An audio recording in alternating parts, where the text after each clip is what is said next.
So let me tell you a bit about personalized medicine first. First of all, a bit of background. I entered the area of personalized medicine primarily through some personal experiences. I lost both my parents in 2009, my mother to diabetes and my father to cancer. And I have observed from the time I was a young boy, my mother's dealing with diabetes. So this motivated me to start a program in which when you go to a doctor today with a problem in diabetes, they give you good generic advice about being careful about your diet and exercising often. However, the advice is not specific. So what we have developed a system that understands your preferences regarding food and exercise by doing a questionnaire in a dynamic way.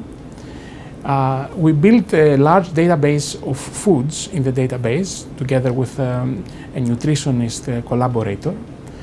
And what the system we built called LIA, Lifestyle Analytics, does is takes these inputs about the person's preferences regarding food and exercise, and some measurements about food. If, for example, if I eat a banana versus you eat a banana, the glucose measurement, the glucose level, the sugar in the blood, increases in a certain way and drops in a certain way, different from person to person.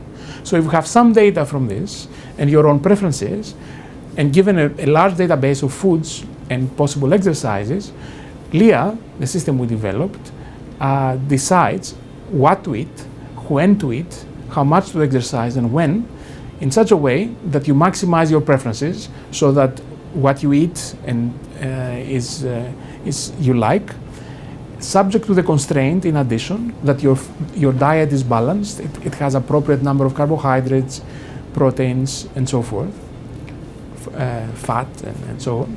But it puts a constraint on the glucose level, that the glucose level is below the recommended level that the American Diabetes Association proposes. So on balance, it proposes a system from data, which is your own preferences and your own measurements, to a concrete, actionable system regarding what to eat, when to eat, and when to exercise. In addition, because the delivery is through a smartphone, smartphones have GPS capabilities, so it searches in the neighborhood and finds restaurants whose menus have been now coded in the database and proposes restaurants and foods in these restaurants that are appropriate to you. So that's a system particularly for a chronic disease like diabetes. Let me tell you some of my other work on cancer. Again, I start with my personal experience on that. So when my father was diagnosed in 2007 with stage 4 gastric cancer, we went to various, unfortunately it was not operable, so the only real solution was chemotherapy. We went to various hospitals around the country, the major ones, MD Anderson in Texas, Sloan Kettering in New York, MGH here, Dana-Farber. And we asked for advice, what treatments they would propose. And to my surprise, they gave us very different treatments. In other words, in hospital 1, they gave us drug A and B, because they had experience with these drugs, they did clinical trials. In the second hospital, they gave us C and D and E. In the third hospital, different drugs. So it's naturally for somebody to ask, what chemotherapy should you follow, given that these are disjoint drugs? And when I asked them to compare, they were not very forthcoming with, they said all of these are alternative good therapies, but they did not compare them. So I had very little time at the time, so I briefly built imagine a two-dimensional axis. On the horizontal axis, from the clinical trials that describe these drugs, I put the toxicity of the drug, and on the vertical, how much people survive, the survivability. So a point in this graph says how much you survive and how much, what is the toxicity. And what you would like to do is you would like to be on the left and high, namely high survivability, low toxicity. That way you can compare trade-offs between the two. Clearly, as the survivability, as the toxicity increases, the quality of life goes down, the survivability goes up, of course, with a penalty on life. So based on this analysis, we found what was best for my father. So then I started this is the beginning. So then we built with my group at MIT a database that currently does not exist. It exists now, but didn't exist when we started it. So for various cancers, gastric, esophageal, breast, lung, brain, we put together a database that says, from papers, from clinical trials, we create a database that says, in this population, these drugs were used, this therapy was given, these are the characteristics of the population, and these are the survivability, these are the various types of toxicities. Armed with this information, our first task was to give advice, which currently does not exist, comparative. So do what I did in the back of the envelope, to do it in a systematic way for the totality of cancers, serious cancers we have in the world, and also compare different therapies along these dimensions, different hospitals, different therapies. I call this descriptive analytics. We describe, there's no analysis here, but we put the data in an insightful visual way that helps people understand how to compare different treatments, which is quite common for advanced stages of cancer. Second stage is what I call predictive analytics. Prediction is the following. So the major clinical trials we have in this country are primarily for drugs that have been used. There are very few trials for new drugs. Some, but very, very few. More than 95%, if not 99%, are for drugs that have been utilized, but in different combinations. Say, for example, A and B have been used, B and C has been used, C and D has been used. And a company is considering A, C, and D. They have not been used in this combination. We have seen footprints of these drugs in different combinations. Then we use machine learning methods to, given that we see footprints from prior trials, to basically predict outcomes, survivability, and toxicity without actually doing the experiment.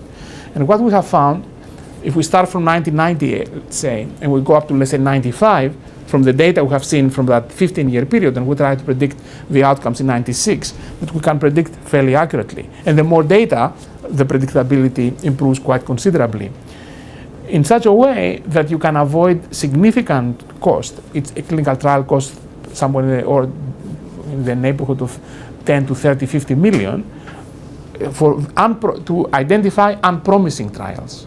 Have particular technical ways. Trials, that is, that we expect the survivability will not be competitive, neither the toxicity will be, namely there will be dominated strategies. So we found ways that this method is good to identify dominated strategies. That's predictive analytics. Prescriptive analytics, which is the more ambitious, is, let's say you have a plan of doing clinical trials.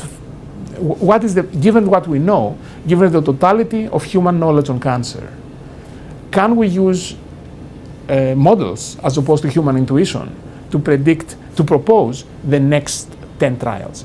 And this is exploitation and exploration. We explore to learn, but at the same time we exploit. And what we have found in experiments is that our methods for very deadly diseases like, let's say, gastric cancer, which average survivability is about, for stage 4, about 10 months, that we can add to what currently is being done, 4 to 5 months additional life. You might say it's not going to cure cancer, and I would agree, but 5 months out of 10, that's something that, speaking from a personal experience, it's serious business. So as an example in the area of cancer. Final example in healthcare is, I believe, a dream that I have is today, medicine is not personalized. If I go to the doctor, a much younger person goes to the doctor with the same symptoms, most likely will get the same treatments. So the vision I have is that using electronic medical records, which is currently a reality, not only that, it's actually mandated by Obamacare. Given this data, given, in other words, your history of data in the system, and what the doctor understands your symptoms are, that algorithms utilize this data and propose personalized treatments for people that give, first of all, they tell you these are the possible 3 diagnoses that you might have, these are the possible treatments in each situation, and here are the probabilities that each one would be effective. And they could be different from person to person. So using very significant number of data sets, I'm collaborating with various hospitals. The Boston Medical Center is one of them, where we have data for about 1 million people over 15 years. We can propose treatments for diabetes, for blood pressure, that are appropriate to the person. And we have found, it's early stages, but we have found significant promise. So it's a dream of mine that in the next 5 to 10 years, medicine would be assisted by strong algorithms that learn from the totality of data that we have and produce outcomes that are better for a particular person. So this is sort of on the medicine side. Let me take a moment to also talk about the operation aspects of healthcare.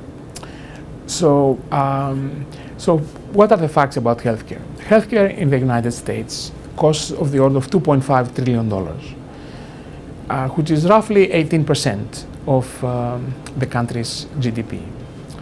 Significant number, the highest by far from developed nations in the world. The outcomes regarding healthcare are less than optimal. In other words, there are studies that suggest that the United States is somewhere in the middle of delivery of healthcare, quality of delivery for developed nations. So what is the issue? Multiple ones.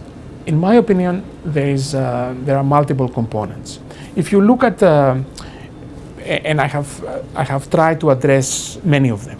One of them I already mentioned regarding personalized medicine, improving outcomes. But if you look at who pays healthcare in this country, it is the companies. So the employers pay the healthcare costs, primarily, not exclusively, but primarily.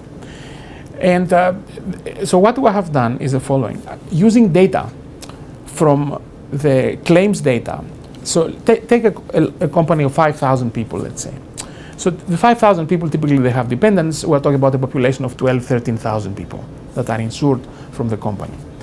So if I'm an employee of this company, and the company as an employer covers my healthcare, has a third-party administrator who processes health claims. So the third-party administrator has these claims, has the historical interactions in the healthcare system of the employee. So, and it has it for all employees and all dependents. So given this totality of data, we have built predictive models what the future cost will be for this population.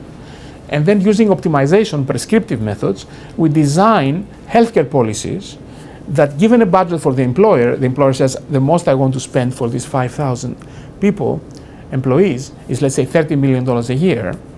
And I would like to, given this budget, I would like to maximize the benefits that the employees get in a way that is much more rational.